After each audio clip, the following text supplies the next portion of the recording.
Omelette చేసేద్దామా? ఒక్క omelette పోసుకోవడానికి అమ్మతో యుద్ధాలు చేసి మరీ చేస్తున్నా.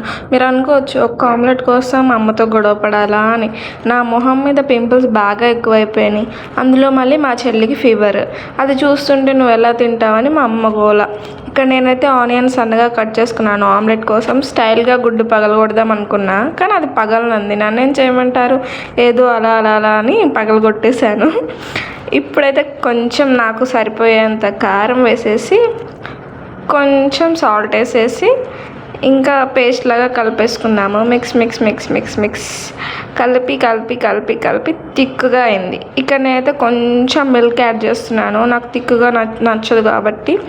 ఇక నేను లైట్గా కలిపేశాక తోటకూర ప్రోటీన్ కోసం యాడ్ చేస్తున్నాను. అమ్మ చేసిన కర్రీ ఇంట్లో ప్రోటీన్ కోసం యాడ్ చేసుకున్నాను. మరీ నార్మల్గా తింటే మళ్ళీ ఎక్కడ పింపుల్స్ వచ్చేస్తాయని బాధతో కొంచెం తోటకూర కూడా యాడ్ చేసుకున్నాను. పొయ్యి మీద అయితే పెనం పెట్టేసి కొంచెం ఆయిల్ పోసేసాను. ఆయిల్ పోసేసి లైట్గా నేను కలిపేసుకున్న ఆమ్లెట్ కోసం కలిపిన దాన్ని కూడా దాని మీద వేసేసాను. ఇప్పుడు గోతికాడ నక్కలా ఎప్పుడు ఆమ్లెట్ అవుతుందా తిందామా అని చూస్తున్నాను, కానీ ఏం లాభం, అది మంచిగా రాలే. కానీ చెప్పాలంటే కళ్ళకు నచ్చకపోయినా నోటికి నచ్చింది గాయస్. సబ్స్క్రైబ్ చేసుకోవచ్చు.